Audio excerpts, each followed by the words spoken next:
Okay, welcome. This is the monthly meeting of the SB85 Environmentally Triggered Disease Commission.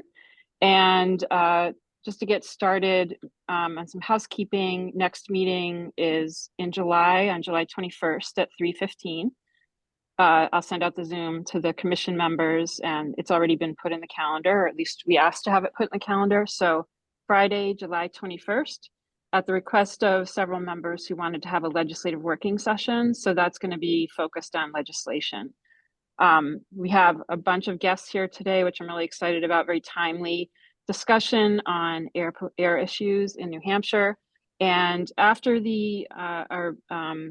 after our guests present their topics to us, we're going to do an update on subcommittees, including, I think, Representative Munns, you have some Coakley updates. I'm not sure, Peg, if you have any, but we'll do that kind of stuff after our presentations because I don't want to hold them up. And they've been so wonderful to come and speak with us. So I'll let Karen introduce our guests and we'll get started. Perfect. Thank you. So thank you to everyone on the commission for letting our team come to present. I always get really excited when we have DES staff members joining these meetings and sharing about the great and important work that they do. So our first presentation will be offered by Kathleen Arrington and Marcus Chase. Kathleen is the Air Quality Analysis Supervisor for the Atmospheric Science and Analysis section within the Air Resources Division. She's worked at the New Hampshire Department of Environmental Services since 2017 and works on a variety of projects, including air quality forecasting, dispersion modeling, and emissions inventory, as well as co-founding the new Citizen Air Monitoring Program, which Marcus will talk about. Kathleen earned her Bachelor of Science in Chemistry and her Master of Science in Atmospheric Science and enjoys being able to help protect the environment and public health. Marcus is the Air Quality Analyst for the Atmospheric Science and Analysis section. He works closely with Kathleen, performing analyses of the ambient air quality and meteorological data being obtained statewide, as well as tracking emission sources and performing daily air quality forecasts.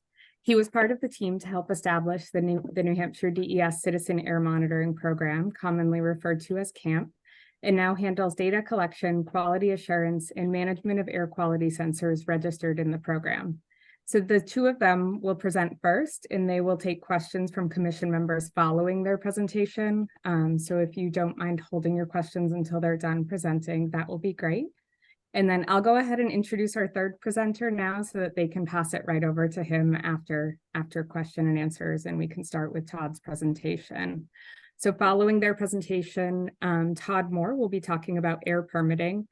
Todd currently serves as the Air Permit Programs Manager in the New Hampshire Department of Environmental Services Air Resources Division. Todd has worked at DES since 2000 with 3 years of experience in solid waste management and 19 years of experience in air emissions permitting. And if you have questions during Todd's presentation, his preference is that you raise your hand and ask questions throughout. So with that, I will pass it over to Kathleen, and thank you to all of you for being here. Thank you, Karen. Thanks, everyone. Let me share my screen. Oh, I think I need to have permission. Oh, okay.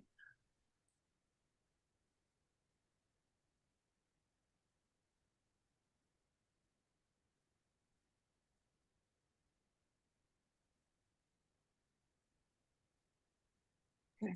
Try it now. Yeah, it seems to be working. Let me see. Do you see the PowerPoint? Yep. It looks like we're looking at it in presenter view where we see the preview. There we go. Got it. Is that better? Thank you. Yep. All right, let me just move that out of the way. Okay. Hi, everyone. So yeah, thank you, Karen, and thank you everyone else here for letting us join your meeting and talk to you about air quality. We are very passionate about it, so anytime we get to share about that, it's very exciting. So we'll be talking about New Hampshire's air quality and monitoring, and then we will introduce the new Citizen Monitoring Program. Started. So in order to understand the air quality in New Hampshire or anywhere really, we need to understand what pollutants affect the air and which are of most concern to the environment and to the health of the public. Here in New Hampshire and for most of the country, the two pollutants of most concern are ozone and particulate matter. So what is ozone?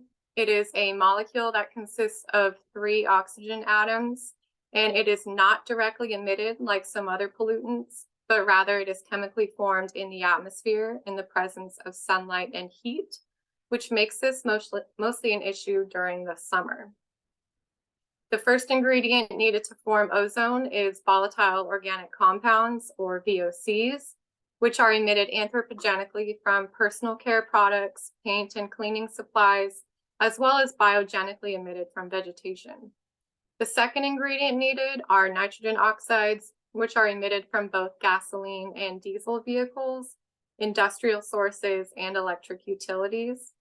Now, in order to chemically react, these two precursors need to be in the presence of sunlight and heat, which altogether form ozone. You don't typically see ozone, but under certain conditions and in combination with other pollutants, you may have seen it as smog.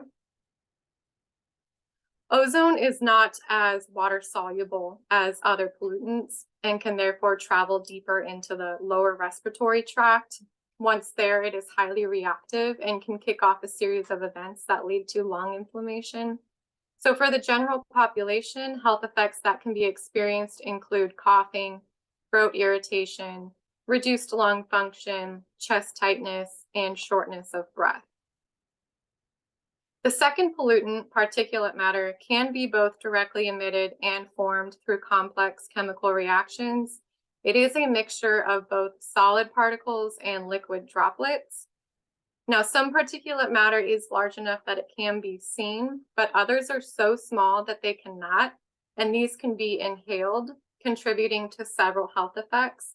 When we are referring to particulate matter, or PM, we refer to what is known as PM10 and PM2.5. PM10 refers to particles that are 10 microns or micrometers in diameter and smaller, and due to their size, they can be inhaled.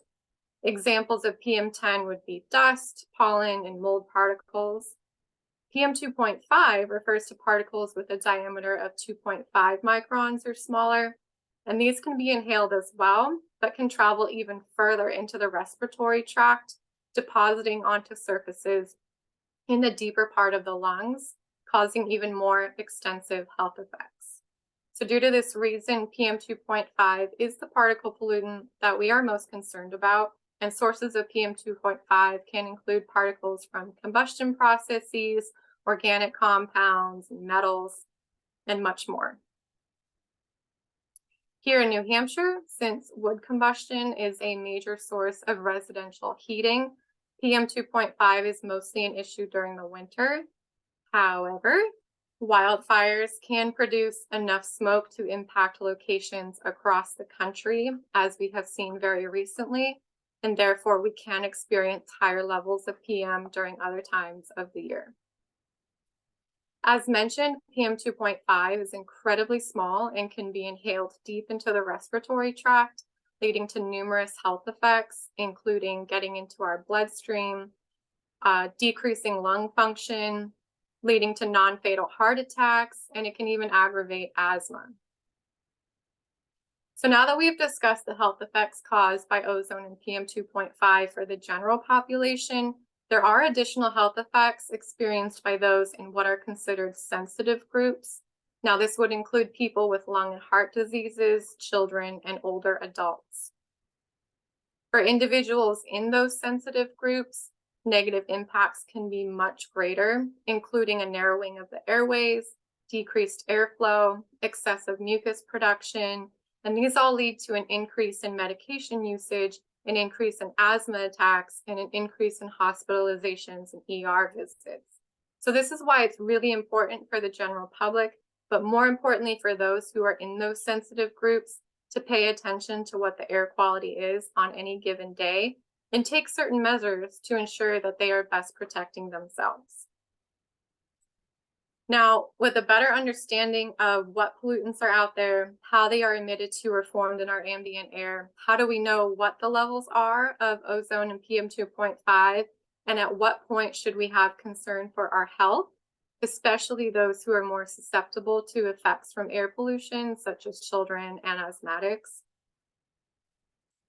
New Hampshire DES has a network of ambient air monitoring stations throughout the state, and the various locations of these monitors can be seen on the map, and they each monitor for different parameters. So we have 11 ozone monitors, 6 particulate matter monitors, 4 sulfur dioxide monitors, 2 nitrogen dioxide, 2 carbon monoxide monitors, and 2 photochemical assessment monitors, or PAMs, which measure for VOCs, and they measure for between 50 and 60 different VOCs. The data that we receive from these monitors is used to assess the quality of the air and is reported out to the public, informing them about whether the air quality is good or not so good. Now, in order to determine good or bad air quality, we compare the current levels to the NAAQS, the National Ambient Air Quality Standards, and these are set by the EPA as a requirement of the Clean Air Act in order to protect the health of both the public and the environment. These are based on extensive research and review of scientific literature, and these standards define the maximum amount of a pollutant that can be present without harming human health. PM 2.5 is based on 2 averaging periods. The first is a 24-hour standard of 35 micrograms per cubic meter, and the second is an annual standard of 12 micrograms per cubic meter. Ozone is based on an 8-hour averaging period with a standard of ppb, or parts per billion. So you can imagine 70 drops into this Olympic-sized swimming pool. It may not seem like a lot, but it can have profound effects on the health of the public. So since the pollutants are based off different units of measurement, micrograms per cubic meter, ppb, the EPA created a scale that works for both ozone and PM 2.5 called the Air Quality Index, or AQI. It is also color-coded for easy understanding and visual aid when looking at a map. So the first category, green or good, means that the air quality is satisfactory. There's little to no risk. The next category, yellow or moderate, the air quality is still acceptable, but there may be some risk to those who are unusually sensitive. The third category, orange, unhealthy for sensitive groups. It's at this point where we would issue what is called an air quality action day, and I will get into that more in just a moment. But at this point, it would be members of those sensitive groups experiencing some health effects. The general public is less likely to be affected. So this is when we issue those air quality action days. The next few categories, unhealthy, very unhealthy, and hazardous. Fortunately, we do not often see these levels of air quality within New Hampshire. We have, and we may, especially during periods of wildfire smoke traveling in from other parts of the country, or a more localized event if it happens to be right next to a monitor. But for the most part, we only see good, moderate, and USG levels within New Hampshire. Now, the Air Quality Index is used on the Air Now webpage, where the general public can go to find information on their local air quality. And this is an example of what the webpage looks like for Concord, New Hampshire. But you can enter any zip code, city, or state, and it will show you the current air quality for your particular area of interest. It will also show you where the data is coming from and the forecast. And again, for example, the data here is from us at New Hampshire DES. You can find further information on the AQI and health effects by going here, and then you can click here to go to a map. And this is what that map looks like, and it is interactive, so you can choose which pollutant you are most interested in, or you can choose to look at both PM 2.5 and ozone simultaneously. It also uses the coloring of the AQI, so it is easy to understand what the air quality levels are. Now, this map is showing the current air quality, and then you can click here to see the forecasted air quality. So as I mentioned, the maps I just showed have data and forecasts provided by us here at New Hampshire DES. But what exactly goes into an air quality forecast? How do we put one together? One of the first steps we take is to see what the current air quality is. Not only is it important to know what the air quality is for New Hampshire, but it's important to know what pollution levels are throughout New England, the Northeast, the entire country, And for example, during wildfire events, we may need to even look into other countries. So though New Hampshire has its own emission sources, pollution from other locations can be transported in and contribute to higher concentrations of either ozone and PM. And sometimes the air quality can look like this, pretty good, just a few little pockets of moderate, or it can look like this, widespread buildup, levels in the moderate, USG, and unhealthy categories. And both of these scenarios will play into much different forecasts. The next step we would take would be to look at the meteorology. This graph shows some of the meteorology that is used for forecasting. Essentially, we look at several factors, including temperature. So is it going to be hot enough for conditions to be conducive for ozone formation? Or will it be cold enough where people will be using their wood stoves, and therefore we may see PM buildup? Wind speed and direction. Are the winds coming, from the southwest along the urban corridor, bringing up precursors? Or is it more from the north, bringing in some cleaner air? Precipitation, frontal systems, cloud cover, all of these and many more play a major role in what the air quality will be for any given day. We also use tools called trajectories. Now, this is an example of what is called a backward trajectory, and these help us see where the air mass is coming from and where it is going in order to better understand what pollution could be transported into the state from other regions. The bottom portion shows a vertical profile, so we can see whether the air mass is traveling along the surface, possibly bringing in precursors or straight up pollution, or whether it's traveling from more aloft and maybe bringing in cleaner air. Another useful tool that we use daily are the air quality models that show forecasted ozone, particulate matter, and smoke. And we can see based on modeling what pollution levels are expected to be and use this to help shape our forecast. So putting all of that together, the current air quality, the meteorology, the forecast models, and the trajectories, we come up with our final air quality forecast. So once we have one together, how can you access it? There are three main ways to find out what the air quality is forecasted to be. The first is that airnow.gov website that I showed earlier. The second would be going to our New Hampshire DES website, where we have the forecast in both a tabular and map form, and it's broken down by county. And then the next option would be to sign up for what is called EnviroFlash, and you can access that through the AirNow website. You can choose your particular areas of interest, and you will have the forecast emailed to you every single afternoon. So now that we've learned about two main pollutants, what their health implications are, and how we as atmospheric scientists forecast for them, what actually happens when levels are expected to be above those national standards? If our final forecast determines that either ozone or PM 2.5 concentrations are expected to be above their respective standards, then at that point we will issue what is called an Air Quality Action Day, or an AQAD. New Hampshire DES will issue a press release detailing all of the information. We will post to all of our social media accounts. We will distribute the information to local television stations, and alerts will be displayed on the National Weather Service website. So we try to get all the information out in every possible way so that people can take actions to best protect themselves. This is an example of a press release that New Hampshire DES issues. We tell you right at the top that we are issuing an Air Quality Action Day, what we expect levels to be. So again, we will not issue this until we expect them to be at least in that USG category. We tell you what days we're expecting these levels to occur, how long the event should last, if we are able to tell you that. And then further in the body of the press release, it explains in more detail where these levels are expected to occur, who is at most risk, and actions that can be taken to best protect yourself. This is just an example of what the DES forecast page would look like during an AQAD.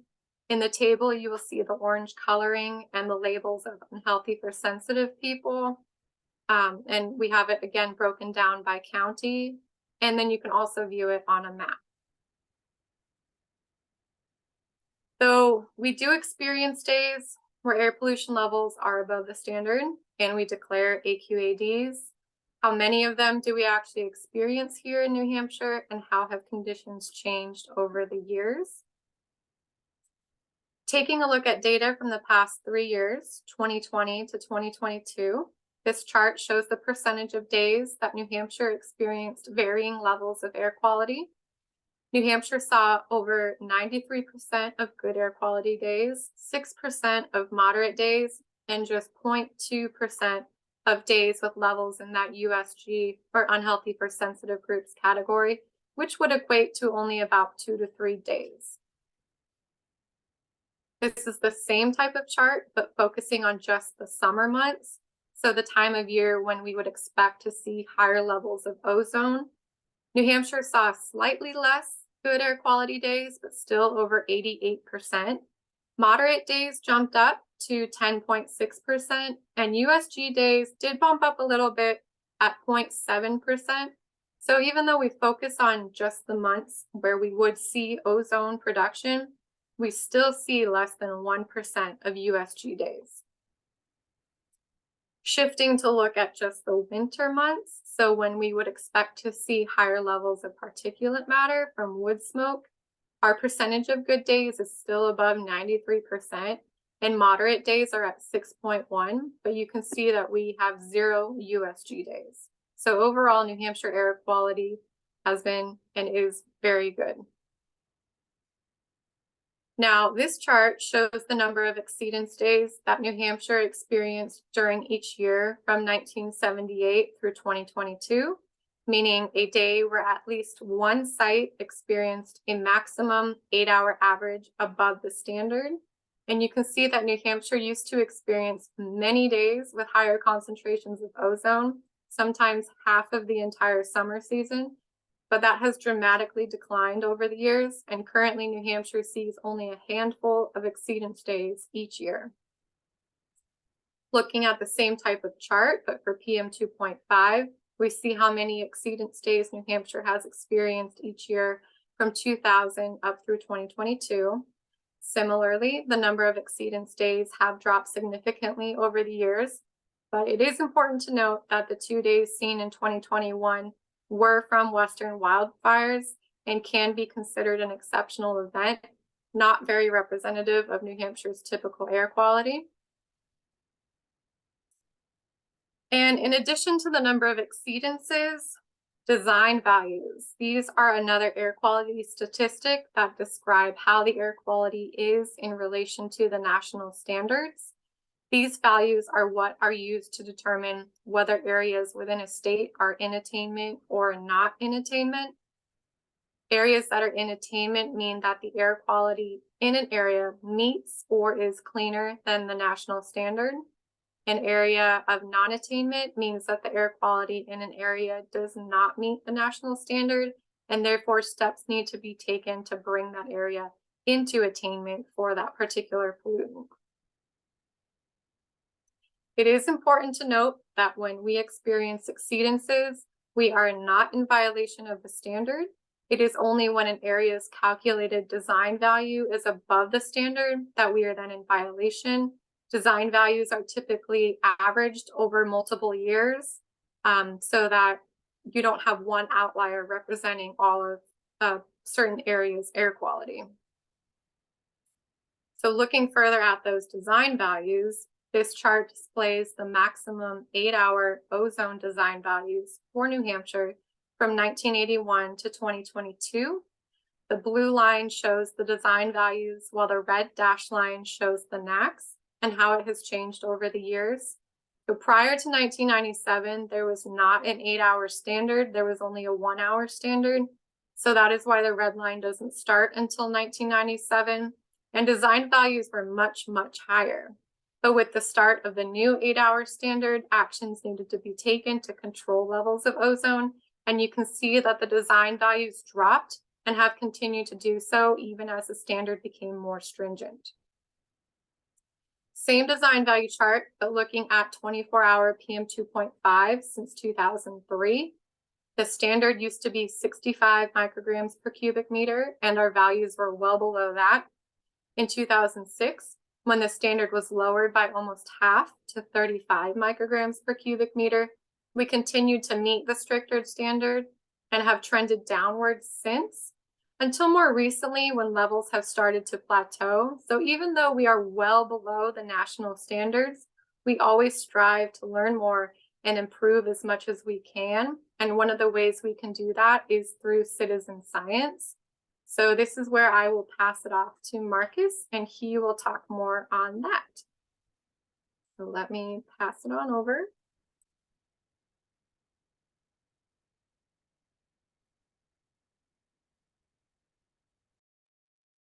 Great, thank you, Kathleen. Let me get my screen up.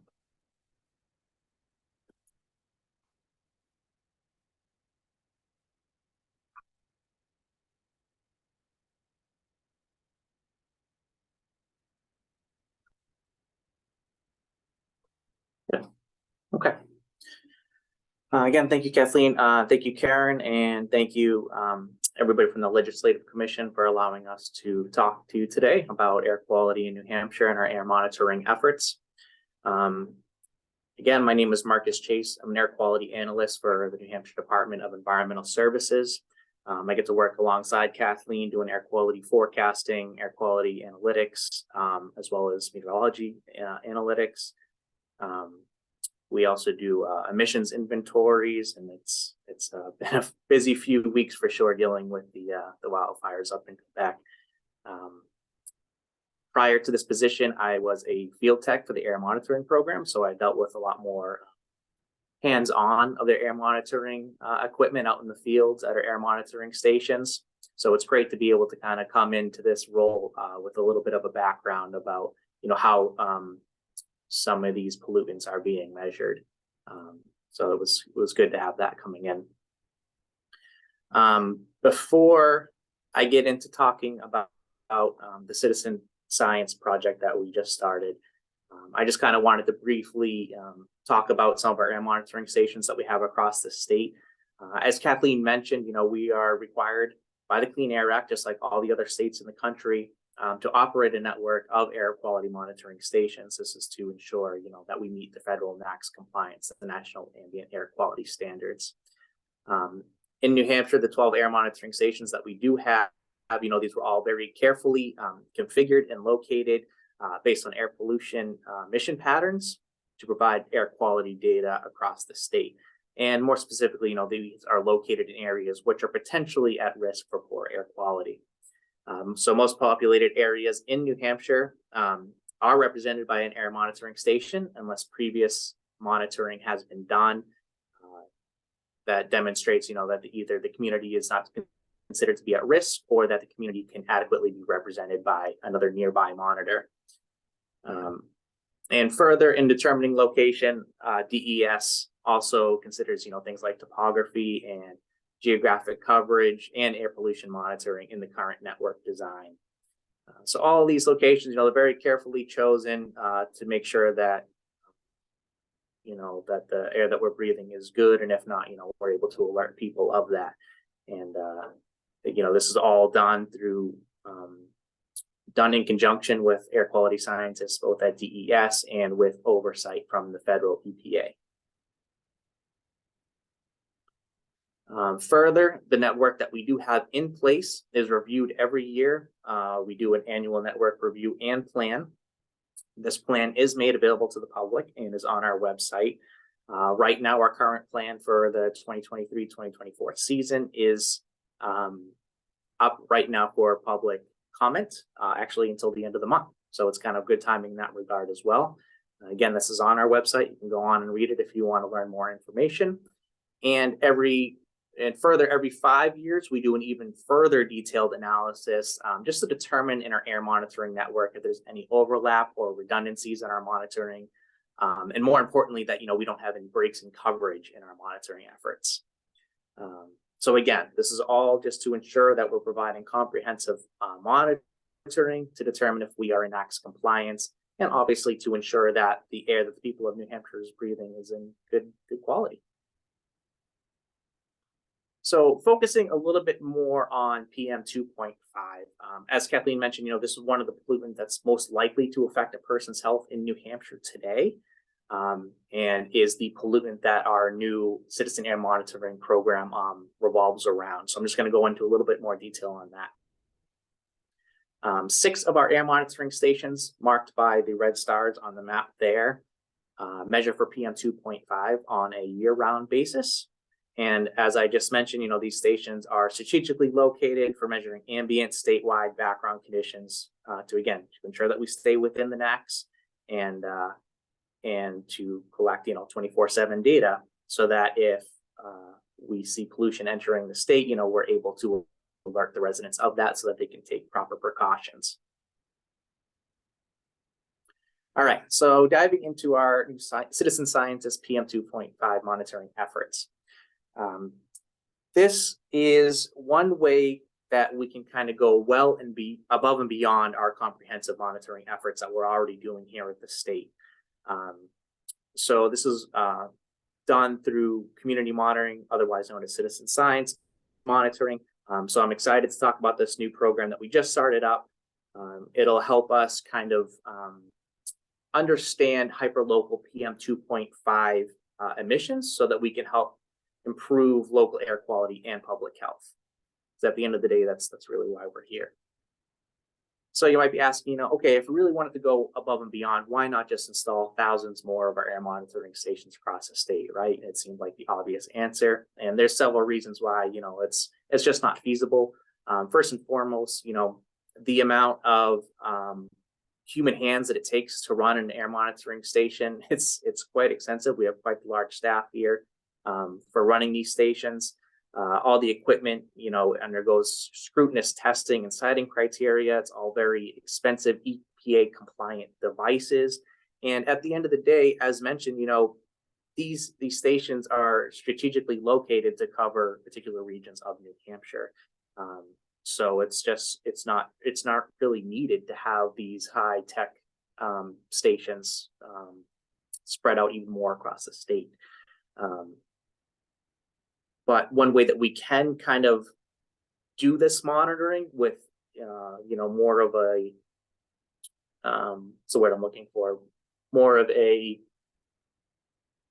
easier method, I guess you could say, that doesn't require all this extensive EPA siting criteria and expensive equipment, is to use air pollution sensors. And these have started to enter the market in the past 5 to 10 years, and they've proven to be a very effective tool in measuring PM 2.5 pollution. They're super easy to use, they're effective, and best of all, they're very affordable. Anybody can go online and purchase one of these sensors and set it up in their back porch and be collecting air monitoring data within minutes. So it's really great in that regard. One of the brands of particle sensors that we've started using here at the state is Purple Air. This is probably one of the more widely used and well-known particle sensors on the market today. We got some on loan from EPA and we had the chance to test them out, and we found them to be very effective. I won't go into too much detail about how they operate, but basically, if you have some sort of Wi-Fi connectivity and a source of power, you can just set these up and be collecting live data within minutes. All that live data is then put onto a map that Purple Air has on their website. And I have a screenshot of that here on the right-hand side. It's a screenshot of New Hampshire. And all those green dots that you see is a Purple Air monitor that is currently up and running and collecting live data as we speak. So it's great to see dozens of these sensors already spread out across the state. As somebody that loves data and loves doing data analysis, I want to jump right in and begin collecting all this data and using it, to kind of paint a better picture of PM across the state. But before I can kind of dive in and do that, we got to slow down and think a little bit. As I mentioned, anybody can purchase these sensors. So we have no idea how they set them up or how they're treating them, what kind of condition they're in. Does the average person know any quality assurance measures to take when running a piece of air quality monitoring device like this? For instance, that graph in the bottom left-hand portion of your screen, I took that off the Purple Air website recently. I say recently, I guess that was back in September. But anyways, this data was being shown on the Purple Air map. And I know, looking at this graph right off the bat, due to my experience with these sensors, that this sensor is clearly malfunctioning. And yet, all this data is still being portrayed to the Purple Air map. So, maybe the person isn't aware that this is not how it should be looking. You know what I mean? Further, we, as mentioned, we don't know how people set up these sensors. Did they set up their sensor just a few feet away from the grill on the back of their deck? And now every time they go to fire up their grill, that smoke from the grill is getting into their PM 2.5 monitor, and it's showing up as a big red circle on the Purple Air map. People might see that and start freaking out. But in reality, it's like, no, your neighbor Joe over there is just burning his steaks, right? So there's a lot of unknowns when you just hand the public a piece of equipment and they start going at it with monitoring. So we want to, we want to be able to better understand hyperlocal conditions across the state, right? And it's great that so many people are already out there using these monitors. So how can we make sure that they're getting the most out of their monitors, right? So we decided to establish this new program that we're calling the Citizen Air Monitoring Program, or CAMP for short. And this is going to be a completely voluntary and free program for New Hampshire Purple Air owners, where once they register their sensor through Purple Air, they'll just go one step further and register their sensor with us as well. And in doing so, they'll become part of our team of New Hampshire citizen scientists to have their data quality assured by us at the state. There's many benefits to joining the program. When they start and go through this registration process, it'll guide them and give them assistance for setting up their monitor. Such things like, okay, we want to make sure that the sensor is at least 5 feet off the ground. We want to make sure that they're not installing it, feet away from the grill. We encourage people to install it on the corner of the deck or the corner of their house where airflow is really good and not stagnant. Things like that. So we offer that installation guidance. And then once we're sure that their sensor is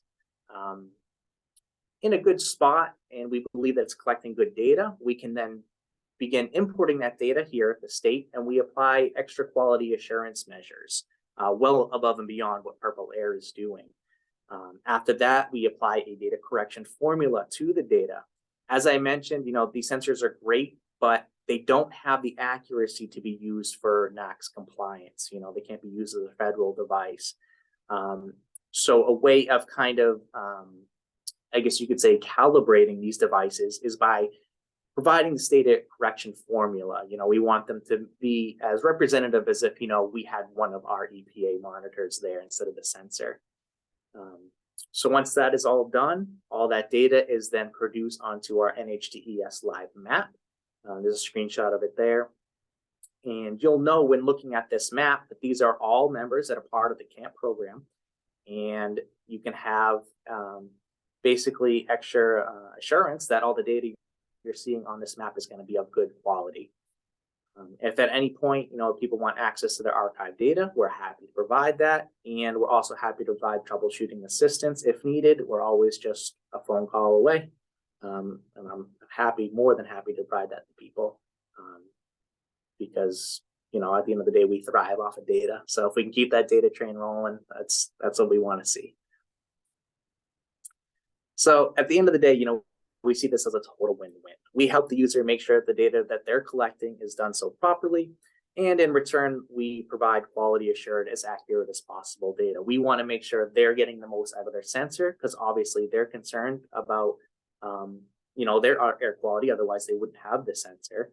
So we just want to make sure they're getting the most out of it. And in return, we're learning more about the state. We're learning more about these hyperlocal PM 2.5 conditions, and we can kind of paint a better picture of what's out there across the state. Because at the end of the day, we need this accurate data collection. We need this accurate scientific knowledge in order to help implement change and improve local air quality and, subsequently improve the health of everybody in New Hampshire, and that's really what we're striving for. So before I go any further, I just want to say, like, I'm not a salesperson for Purple Air. I'm sorry if I'm coming off that way. Our program is revolved around Purple Air, but that's only just because, you know, this is the sensor that's just more widely used these days. I'm sure at some point in the future we'll be incorporating other air quality sensor data into our program, but for right now, this is just tailored to Purple Air owners in New Hampshire. And further, every Purple Air sensor that is sold to New Hampshire from here on out will have a brochure for our citizen air monitoring program, so that when people receive their sensor, they'll be able to read about our program and hopefully want to hop on board and kind of help each other out, I guess you could say. So if you're interested in learning more, you know, I would say to check out our website, check out the Purple Air website, and if you do decide to order one, that's great. Just keep us in mind and kind of, you know, help us help you. So thank you. I will happily take any questions at this time, whether about the camp program or about air quality in New Hampshire in general. And I'll just end with this one last quote that Kathleen and I have been throwing around lately, is that, you know, we're here to help make New Hampshire's good air quality great air quality. And I know that's super corny, but it's really what we're striving to do. So thank you. Thanks so much, Marcus and Kathleen. That was a great presentation. That PM, the Purple Air guy, started his own business in his garage, I guess, and now he's really expanded the business in an important way. So that's great to hear. I'm glad you guys are using that technology for camp. I see a question from Representative Munns. Yeah, hi. That was a great presentation. Thank you very much. In the first presentation by Kathleen, there were two slides that talked about. One of them talked about the 8-hour average ozone level, and I think the other was the 24-hour particulate level. And there was a dramatic drop in ozone levels around 2009, and for particulate matter, it was 2014. What happened? Yeah, let me, I can share my screen again so everyone knows what we're talking about. Was it this? No, back, keep going back. These? Yeah. And Yep. this PM one? Yeah, yep, Yeah. So this one you're talking about 2009. right. So yeah, we dropped, you know, we had exceedance days from the 70s up till about 2008, excuse me, in the double digits, sometimes upwards of half the entire summer. Sorry. So 1997, and I do have to note that these exceedance days are based off of the more stricter standard. So the standard has changed over the years. The first time the 8-hour standard was in place was 1997. It became more strict in 2008, and then again more strict in 2015. Sometimes you'll see a bump up of these exceedance days right after the standard change and becomes more strict. But at the same time, we tend to have a heads up when they're going to be changing them, so we can start taking action to prepare for that. It also really depends on the meteorology for the year. You know, you could have a year that's very, very conducive to ozone formation. You can have one that's not conducive at all. So like where we have this drop to 6 randomly in the year 2000, there might be something additional going on. I can't really speak about anything major that happened, but it really just depends a lot of the time on the meteorology. But also around this time is when that stricter standard became, or when it took place. So it might have to do with that. For the, let me go forward. Sorry, it's frozen. Here we go. So this is for the 24-hour PM 2.5 standard. This one is it looks very dramatic, but it is, we only see about 3 or 4 exceedance days for PM 2.5, or at least we used to. During 2009, 2010, which I know is not where you're seeing this larger decrease, there was the wood stove change-out program that happened in the city of Keene. So it was EPA, the city of Keene, and NHDES working together to swap out older non-EPA certified wood stoves for newer, more efficient EPA certified wood stoves. So that took about a couple years, and that might have taken a few years again with certain meteorology happening for it to really take effect, because ever since then, we hardly ever see PM 2.5 exceedances, I should say, during the winter. Again, I pointed out that these two that we saw, which makes it look like something funky is happening, is from those wildfire events that we saw from the west.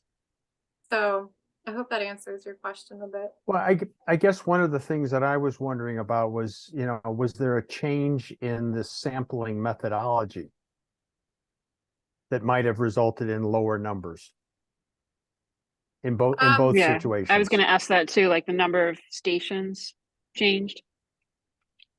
I would have to check. Yeah, because this is, well,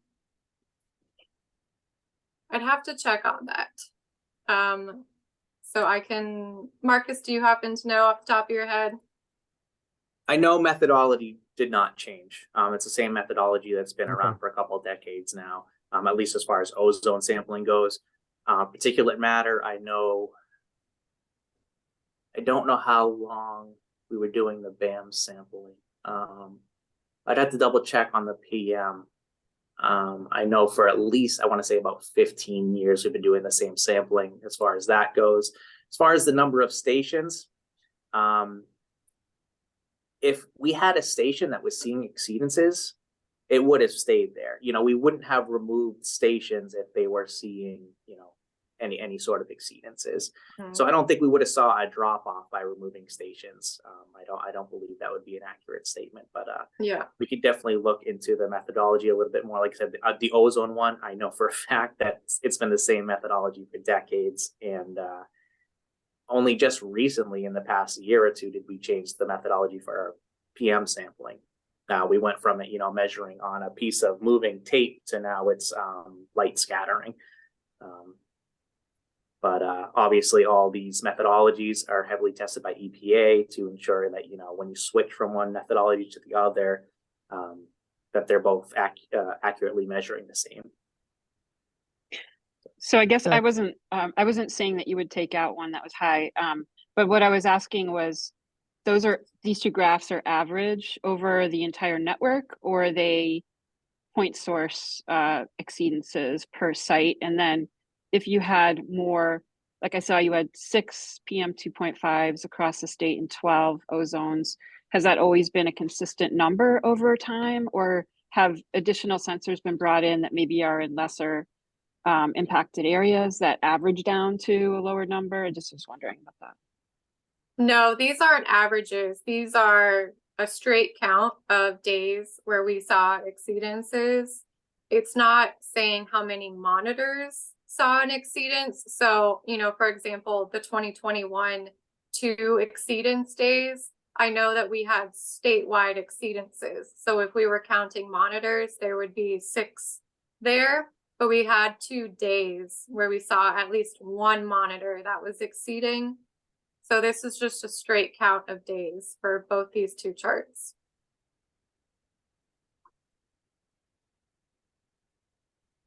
Okay.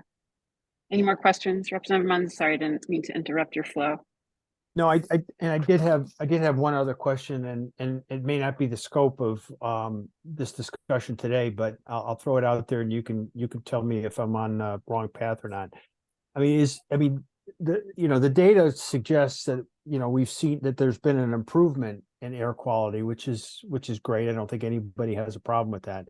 But has there been any studies to show whether there's been a correlating improvement in health outcomes?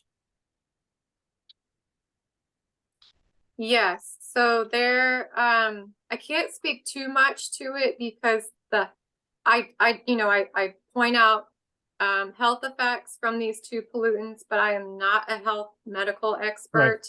Yep. But there have been some studies done.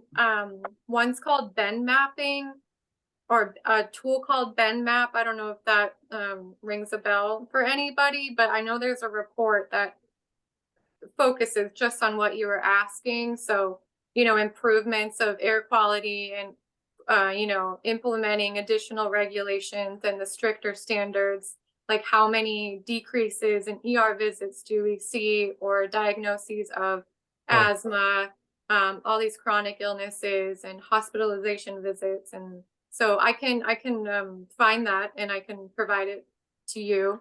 I think that would be a good resource for that.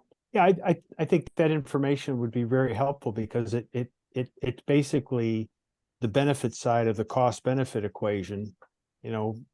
Monitoring air quality, improving air quality, there's a cost associated with that, but the benefit is that we have better health outcomes, lower health costs, etc.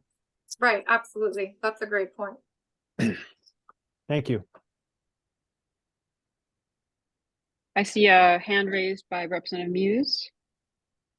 Yeah, hi. Thanks for answering my question. This may be kind of a dumb question, but it's something I'm curious about is whether or not DES actually does any kind of special monitoring in industrial areas. And I'm thinking in particular of places like Merrimack, where there has been, there have been incidents of, airborne PFAS contamination.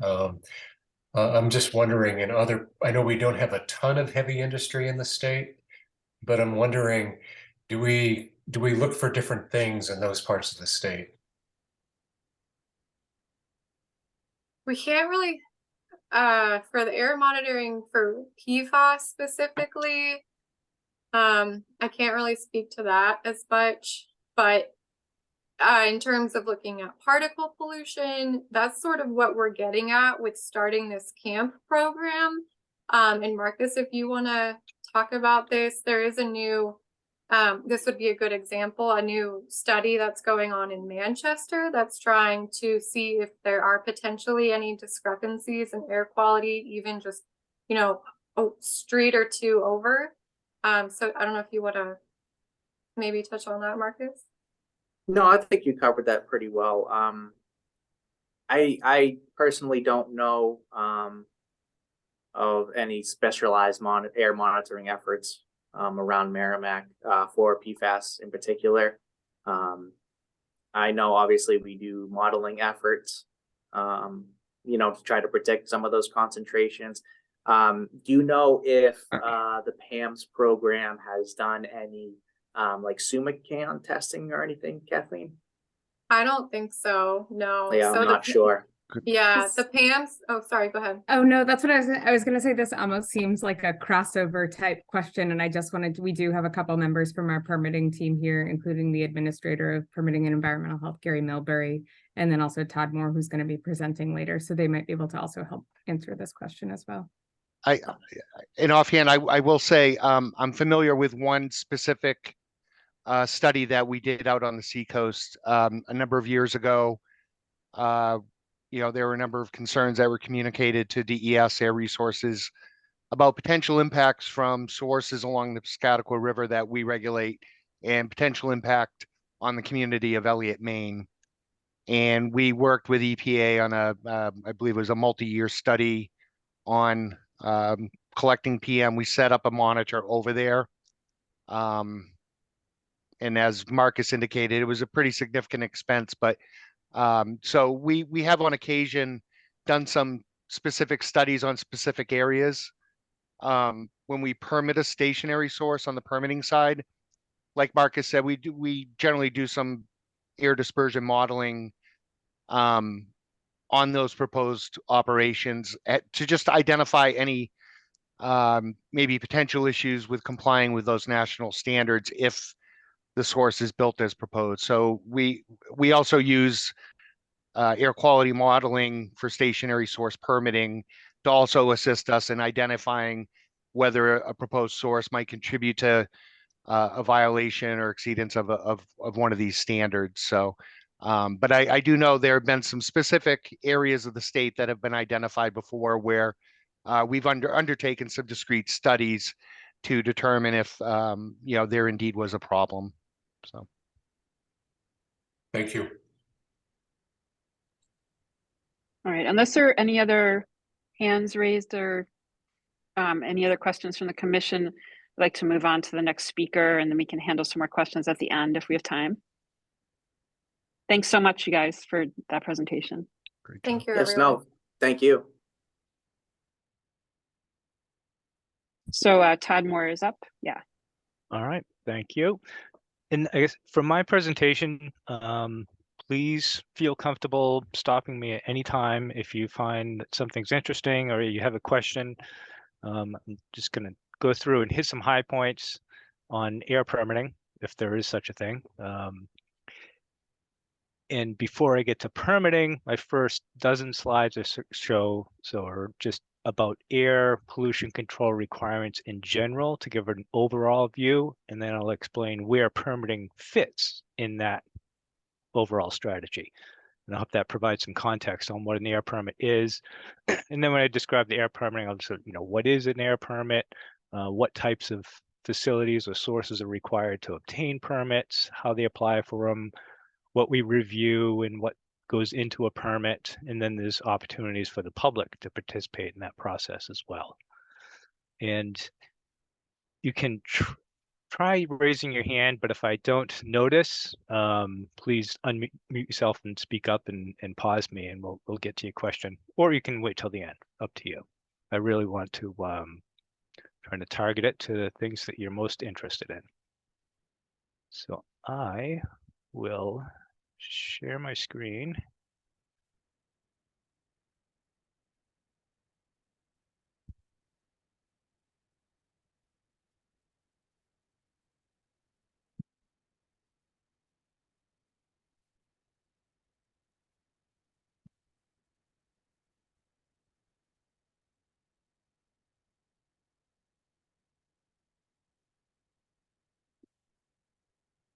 Do people see a title slide right now? Yes, but you're not in Good. presentation Okay. mode. All right. You say not in We presentation mode? see the No. note. We can see your Slide. notes, yeah. Okay. All right. So let's get started. So this is what I was talking about. Here's just an overall picture. This is a graphic I lifted from an EPA website that I think has a good description of how do we assess and tackle air pollution issues.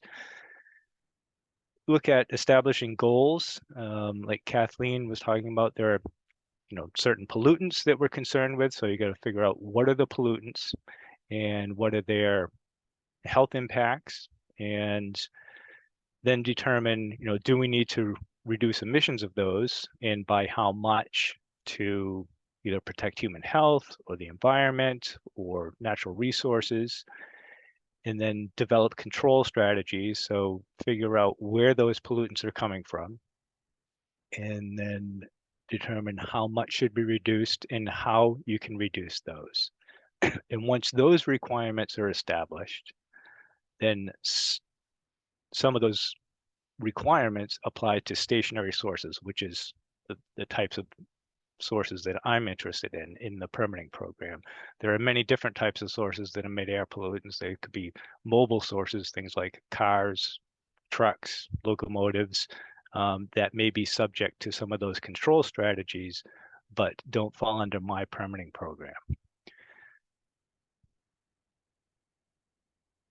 And some examples of this strategy, again, you heard from Kathleen. We've got some certain pollutants, the ozone, PM 2.5. Those are criteria air pollutants, and those are established at the federal level. Also at the federal level, there are, I think it's 188 or 189 hazardous air pollutants, which are regulated because of their toxicity effects, human health effects. And then at the state level, we also have in New Hampshire our own law that establishes standards for regulated toxic air pollutants, which includes all of the federal hazardous air pollutants plus an additional list. Again, I'm going to list a couple different types of pollutants, and then we'll talk about the control strategies and then where that fits into permitting. These are the criteria pollutants at a federal level. The pollutants and standards are the same across the country. And for each of those criteria air pollutants, the EPA has established a primary standard to protect public health, and then some of them also have secondary standards because of those pollutants may, in addition to human health, may have impacts on things like, the environment and vegetation and maintenance of property. One of the ways that one of the control strategies to control the emissions of those pollutants is at the federal level. EPA has established new source performance standards, which is they look at types of industries and devices such as incinerators or landfills or boilers. There's about 70 source categories that are known to emit some of those pollutants of concern. And for each of those, they say for any new boiler or new landfill must meet a minimum level of air pollution control. I put up just a common example that we deal with for a hot mix asphalt plant. All hot mix asphalt plants in the country are required to limit their particulate emissions to 0.4 grains per dry standard cubic foot. It's just an arcane unit that only air regulators understand, really. And most of them meet that standard by putting on a bag house. Now, those were new source performance standards, and those are generally, once the rule is established, from that point forward, any device that meets that criteria is required to meet the standard. Oftentimes, EPA will also issue a parallel emission guideline, which requires existing sources to also meet a standard. Typically, it's a little less stringent than the standard for new sources.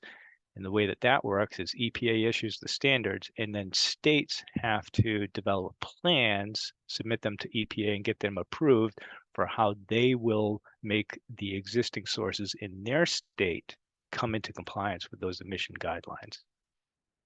And they exist for most of the new source performance standard source categories. Then for hazardous air pollutants, the list of hazardous air pollutants established by Congress, they first started out in 1970 recognizing there was an issue, and they started out with 8, and they had a process, I think, to add more. But by 1990, Congress realized that it wasn't really having the effect that they wanted. So the Clean Air Act amendments of 1990, which was the last major update to the Federal Clean Air Act, expanded the list to 189 HAPs. And for those HAPs, it required EPA to establish control requirements or national emission standards for hazardous air pollutants. What it did is it required EPA to go out and figure out where are those hazardous air pollutants coming from, what types of industries and activities are emitting them. And then EPA had to establish control technology requirements, meaning that I think dry cleaners have a category. And so in dry cleaners, one of the methods used to dry clean clothing is to use perchloroethylene, which is a hazardous air pollutant. So all dry cleaners that use that chemical and meet the threshold are required to do certain things to limit their emissions. They have to use condensers. They have to check for leaks and maintain certain equipment. So there are about 270 source categories that for which EPA has established these controlled technology requirements. And then for that, EPA is also required to periodically, I think at least within the first 8 years of establishing it, go back and look and assess the situation, meaning, okay, we established a standard for dry cleaners to limit perchloroethylene. and how much perchloroethylene is out there now, and they would use data that we just talked about from the monitoring stations to figure out what's the residual or what's left over, what's still being emitted, and assess that level of risk. And if the level of risk still needs further reductions, then EPA is obligated to go back, revisit the standards, and likely make them more stringent. And then on the New Hampshire side, we have our own state toxics law, and that establishes ambient air limits for, I think it's around 750 chemicals. And the compounds that are on that list, it's described in the law what the basic list is comprised of. And then there are also provisions to add and drop pollutants from the list. And it also describes how the limits are set, or the ambient air limits. And it uses available scientific data that others on this call probably know more about than I do, and then applies factors to help protect the general population, and considers things like how long people might be exposed for. For instance, if the basis for the standard comes from an occupational exposure limit, which is typically based on, a middle-aged healthy worker exposed during an 8 or 10-hour workday, that's different from an older or compromised person living next to somebody who may be exposed 24 hours a day. So the factors are generally adjusted to help, so that the concept is that ambient air limit should be protective of the entire population, assuming that they would be exposed continually from a source if the source were located next door. And how this New Hampshire regulated toxic air pollutant relates to permitting is, for the most part, anybody who's emitting those compounds needs to comply with the requirement, meaning that they have to limit their emissions such that at or beyond their compliance boundary, which is typically their property boundary, so like on their neighbor's property and everywhere beyond, they can't emit so much so that the concentration in the ambient air exceeds that ambient air limit. And if they need to either restrict their operations or use air pollution control equipment in order to meet that standard, then that means they would be required to come to my group and get an air emissions permit. So that was kind of an intro to give some context of air permitting, where air permitting fits in. The highlighted section on here on implement programs, that's where air permitting would be. There's other things for implementation. There are inspection programs. I think Kathleen and Marcus noted PM 2.5 and referenced, like wood smoke and wood stove changeout programs. So there are federal standards for wood stoves and outdoor wood boilers, but they are not of the size or type that meets an air permitting threshold. So they don't need a permit from my group. They are still subject to air pollution control regulations, but they don't need a permit. The permits are generally reserved for facilities that have been deemed to be significant enough and subject to enough control requirements such that it warrants getting a permit in place. Todd, it looks like Can I maybe just you ask have a you- question. yeah. Can I just ask you a quick question? So back to the Sure. RTAP, the comment you made about the boundaries of the site, is that based on modeled information, or is there a requirement to prove that it's below the limits at the property boundary or whatever the boundary is? Okay, yeah, so that's a good question. So if you're emitting an RTAP and you have to, the standard is that you have to limit your emissions so that the concentration on your neighbor's property doesn't exceed a number. One way to evaluate that is to do air dispersion modeling. But our rules also have other methods to demonstrate compliance. And the first step people usually use is a de minimis. So for each of the pollutants, there's a de minimis level in pounds per day and pounds per year. So if you emit less than that de minimis level in pounds per day and pounds per year, you are presumed to be in compliance with that limit, meaning that you're presumed that your emissions will not cause an exceedance at or beyond the property boundary. Then the next step is if you emissions are above de minimis, you can look at what are the emissions, the concentration actually in your stack. And depending on the distance between your stack and the compliance boundary, you can, there's a factor, you can divide it by, I can't recall, I think it might be 200, 250, or 400, depending on the distance. So if you know the concentration in your stack, you divide it by that number and compare that concentration to the ambient air limit. And again, that doesn't require modeling. And if you still can't demonstrate compliance using that in-stack concentration method, then you can use air dispersion modeling to demonstrate compliance. And I guess for context, I think I have a slide at the end of how many applications we process per year. I think out of the number of applications, I don't recall off the top of my head, but we probably model 10 or a dozen or so sources for this Chapter 1400 compliance demonstration. The majority of sources demonstrate compliance using the de minimis or in-stack methods. I hope that answers your question. Yes. All right, good. And it looks like, yeah, if you do have a question, please speak up, because in my view, I don't see any hands raised. So, all right. So if somebody does need an air permit, you know, what does that mean? What is an air permit? And this slide here, I've lifted some language from, there's a federal program. People may have heard of Title V permits. The Title V comes from Title V of the Clean Air Act amendments of 1990, and that established a federal permitting program. And you know,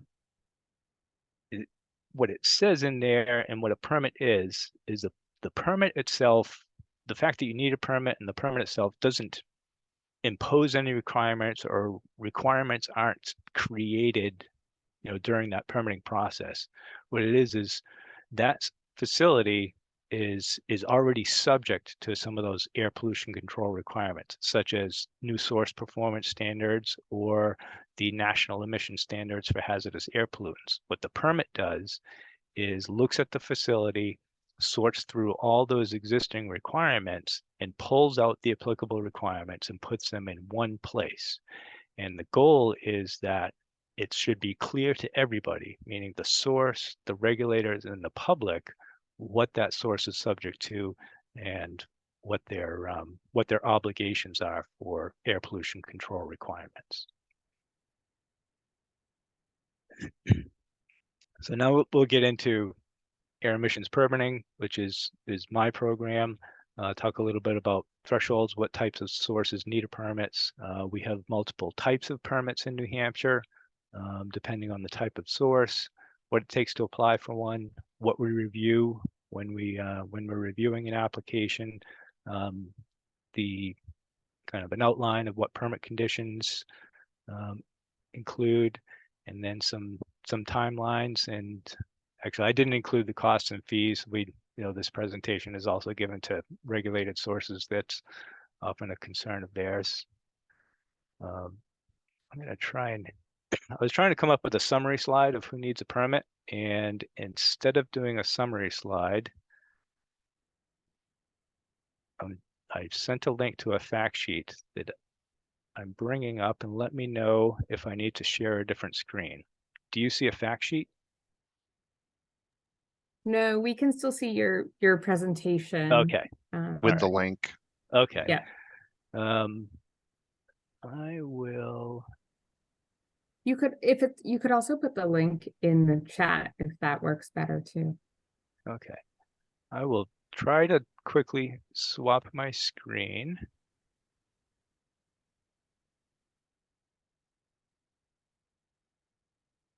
And the link will provide, the presentation. I'll have the link in there. And I just wanted to show this briefly to give you an idea of the types of sources in New Hampshire that need an air permit. So fuel burning devices, that's boilers. So if a boiler, somebody wants to put in a boiler that's going to burn gaseous fuel like natural gas, and the capacity of that boiler is over 10 million BTU an hour, they need to get an air permit from us before they install it. Some other types of devices include certain engines, incinerators, certain woodworking devices. And then in here, if you get to some of the text, there's a number of references to potential to emit, which anybody who's been involved in air permitting, that's a pretty common term. And I'm going to stop sharing this screen and go back to my presentation.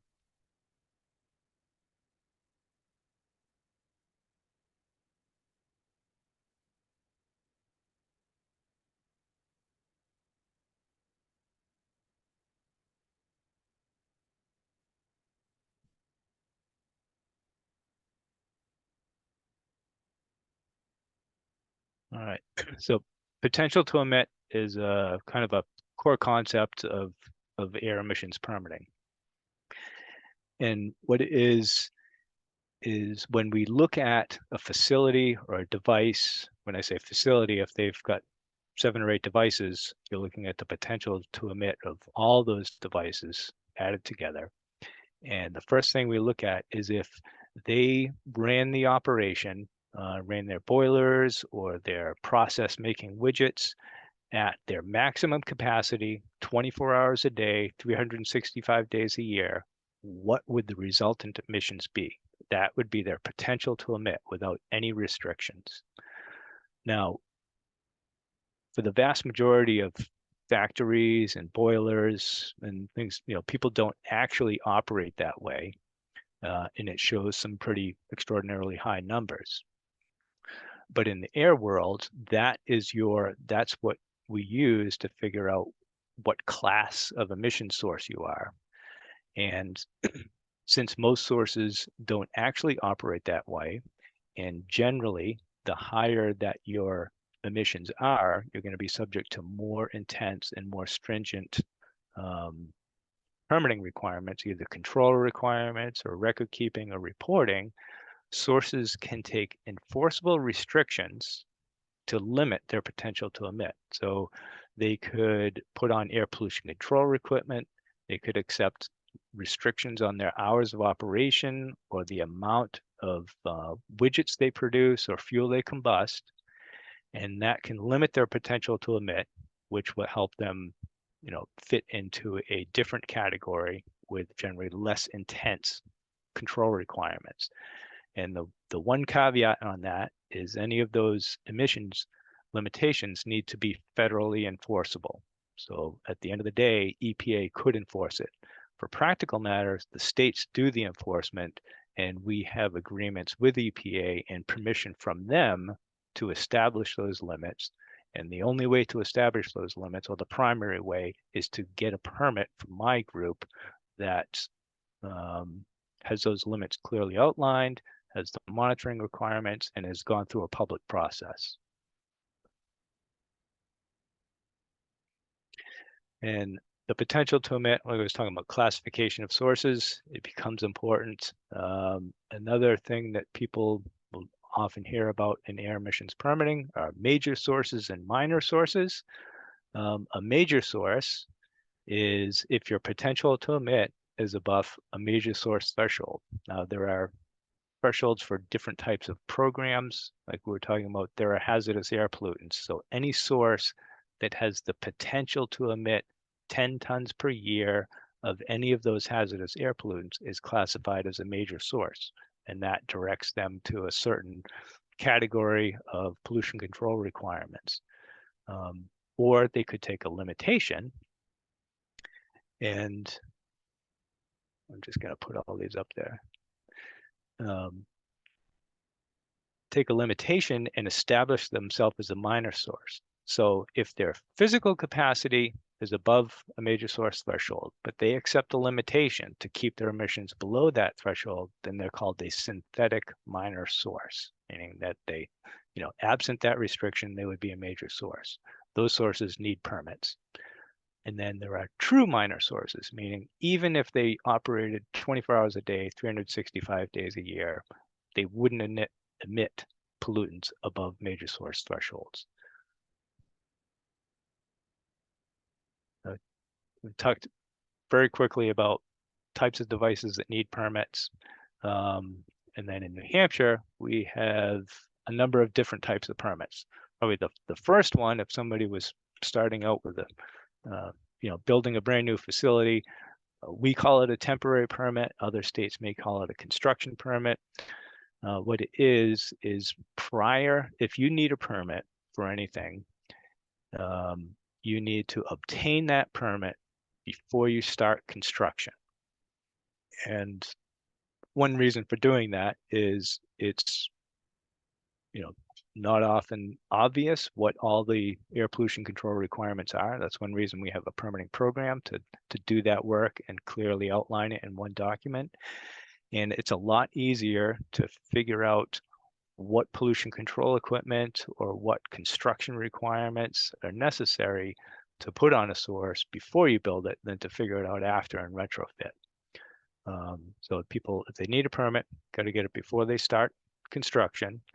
And these initial permits, if the control requirements that they're subject to require initial performance tests, so if they need to meet a particular emission standard and they have to use a baghouse to do so, that the requirement may include, once you get up and running, you have to go out and stack test it to make sure that, yes, you actually built it, it's being operated as designed, and you are meeting the limit.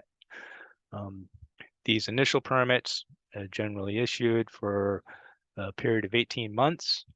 And during that time period, they build it, start it up, get it operating, do any initial performance testing. If they accomplish that within 18 months and pass all the testing, they're eligible to apply for an operating permit.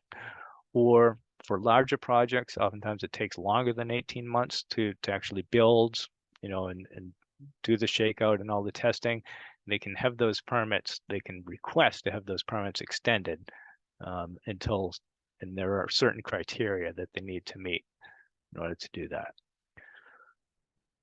Once they've gotten through the initial construction permitting and demonstrated that, they built it, it's operated as designed and can be operated in compliance with the air pollution control regulations going forward, then they can apply for a permit to operate.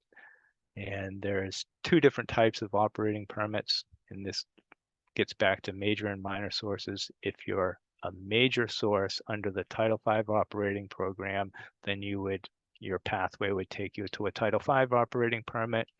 If you're a minor or synthetic minor source, then your path would take you to a state permit to operate. The concept of both these permits are the same. The Title V operating permit is a federal program that we implement, and it has generally more intense record keeping and reporting requirements than our state permits. And actually, before I leave that slide, operating permits, we issue them and they're valid for 5 years. And on the renewal cycle, so every 5 years, they have to apply to have their permit reissued. And what that does is air regulations are constantly changing. And it gives us an opportunity to go back, look at the source, make sure that things are still operating that the way originally permitted, check and see if any rules have changed, if permit content needs to be updated, and reassess the permit. And also there's another opportunity during each of these permit cycles for the public to comment on our permitting decisions. And Todd, I'll also just note for the group that when it comes to compliance and enforcement, the Title V facilities are inspected on a more frequent basis than the smaller state permit sources. Yeah. Yeah, it's a good example. Like Title V, if there's a facility with a Title V permit, they're obligated every, I think it's either every year or 6 months to assert to the department and EPA that they are complying with all of their permit conditions. Or if not, they have to call that out and explain what they're doing to get back into compliance. On the state permit side, that's not a requirement. They don't have to every year give us notice of what they're complying with. We do inspect sources, but they don't have to send in that certification. So as Gary noted, there's more intense oversight of the Title V sources than the state sources. Ms. Then Mesmer? I have a question. Yep. I have a question real Yep. quick. I'm sorry. Yep. So how many Title V permits do we have in the state of New Hampshire generally? And is St. Gobain a Title V or a state permit? I've got a slide at the end. I think we've got 28 Title V sources now, and St. Gobain is not a Title V source. Okay.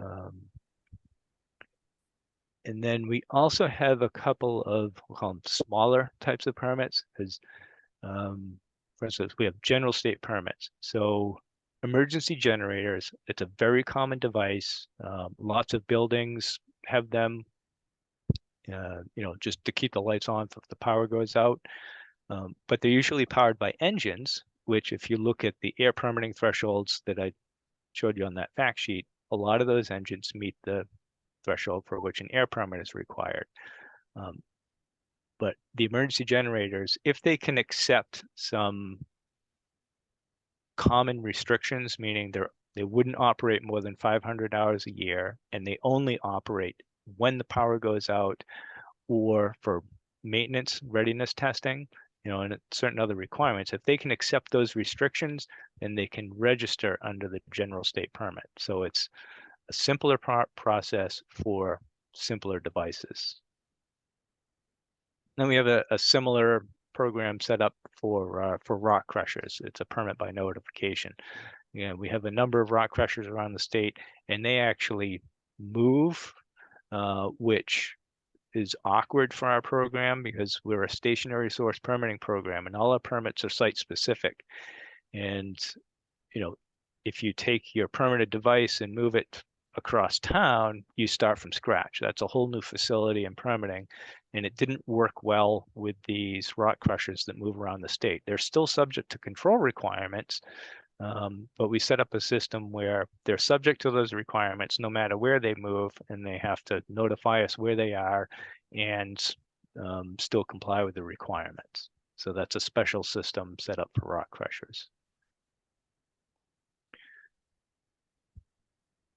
That's a summary of the types of permits. Now, if somebody needs a permit, they need to apply for one for us. Oh, is there a question out there? No, it didn't sound like. Right. Of course, government agency, we have a number of forms that are required to be filled out. We have one form that just describes the facility, its location and contact people. And one key point on that form is it's signed by what we have termed as the responsible official. So that's the person that, at the end of the day is responsible for compliance with the permit. And then the application needs to include certain things like a site plan, emission calculations for the devices that need a permit. If air pollution control equipment is involved, they're required to submit a monitoring plan, which is based on either the vendor or their custom design specifications for that for the pollution control equipment. If modeling is required for that application, they need to either have the modeling performed and submit it to us for review, or they can request that we perform the modeling. And when I say we, I mean the modeling group. So Kathleen, Marcus, and others, that's their expertise. Again, designation of responsible official, and then whatever fees are applicable for that source, for that application. Now, once we receive an application, the first thing we do is figure out if it's complete. Some of the applications are fairly involved with lots of pieces and parts, and it may take some back and forth to get a complete application. Once it's complete, then we also forward a copy of it to the town or city.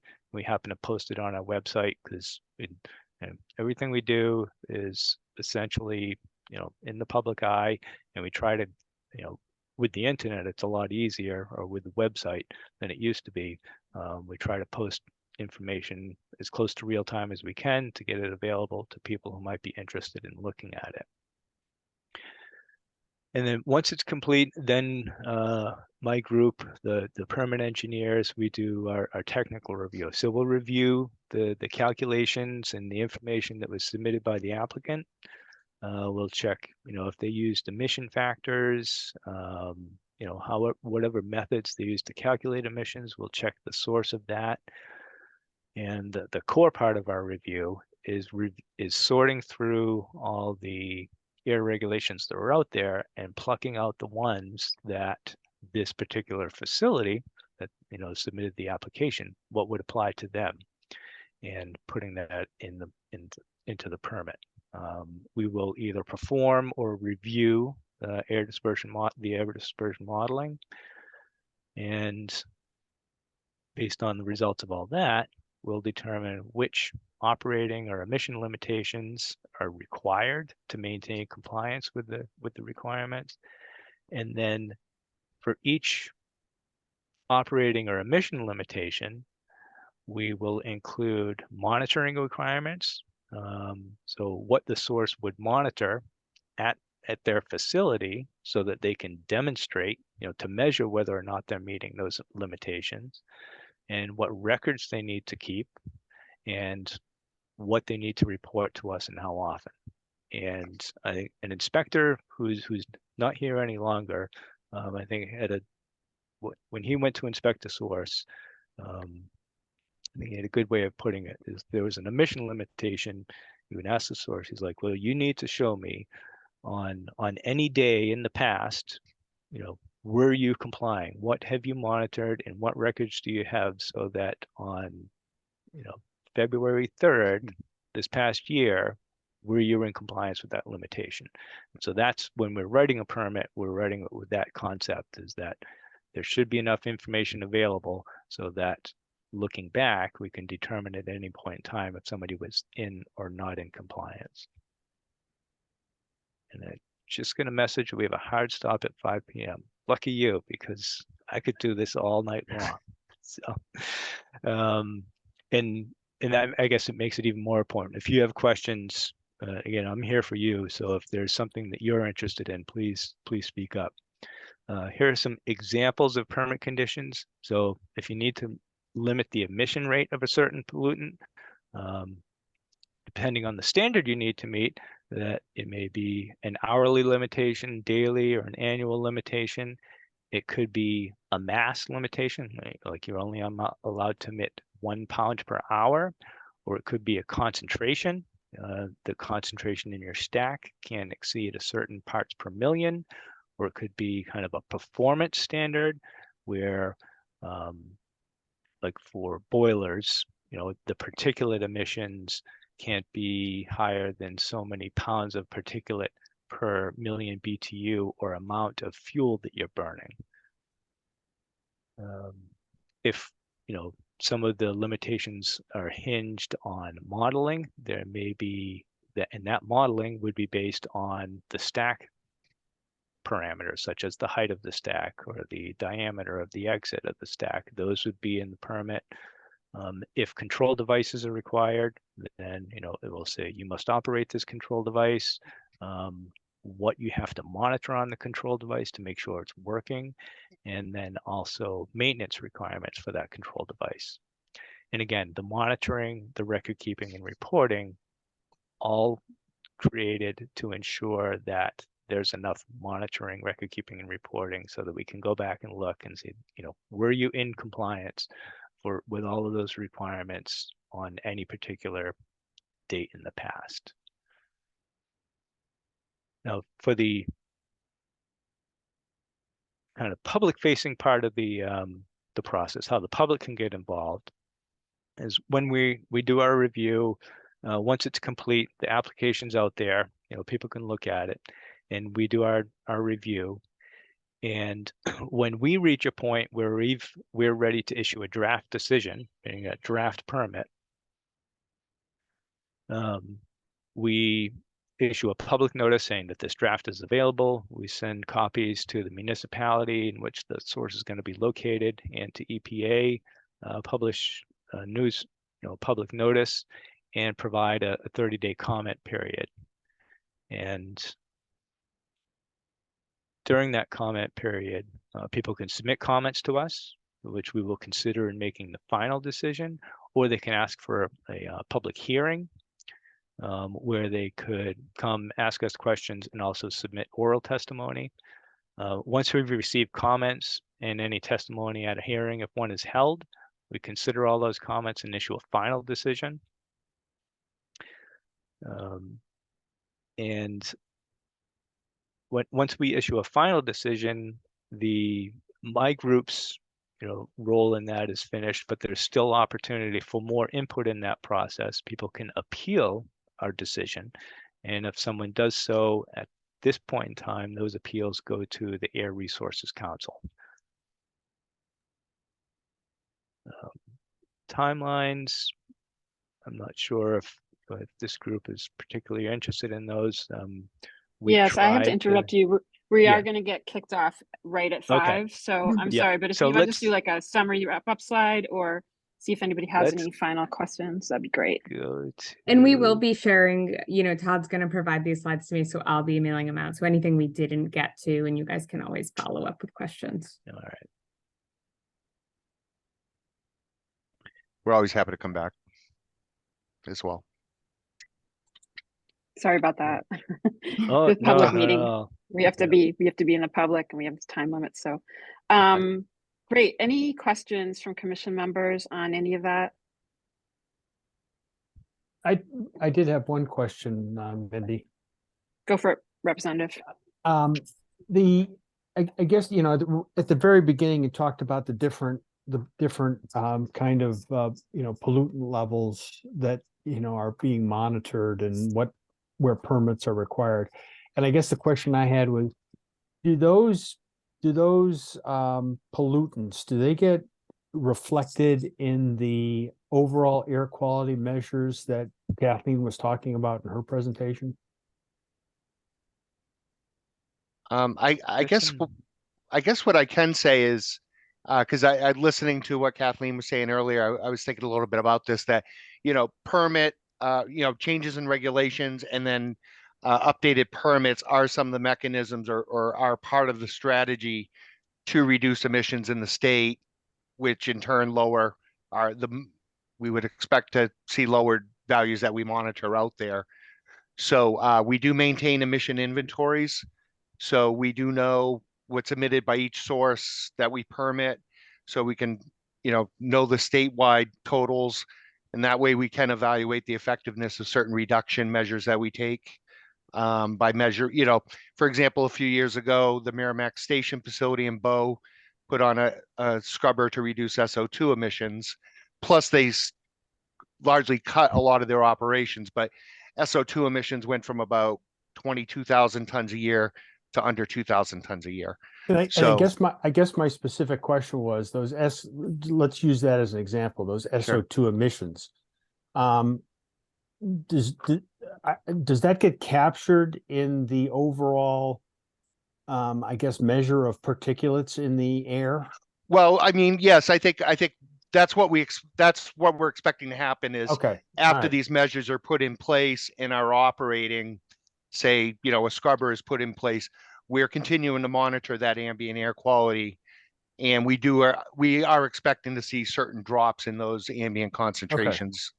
So the as time ambient goes air, on. the ambient air quality picks up pretty much anything that's in the air. It's not just like wood burning stoves. It's everything. Well, that's yeah, there, bear in right? mind that if whether you're burning wood or fossil fuels, these are products of incomplete combustion. And so no matter what fuel you burn, when you have incomplete combustion, Yeah. you inevitably develop all these other or other pollutants. Okay. And so, but we can look at particulate matter and do further analysis, and we can sometimes determine, what like when we did the Elliott Main study, what portion of that particulate matter is is carbon, that we can trace back to combustion of some sort, as opposed to just dirt, that Okay. sort of thing.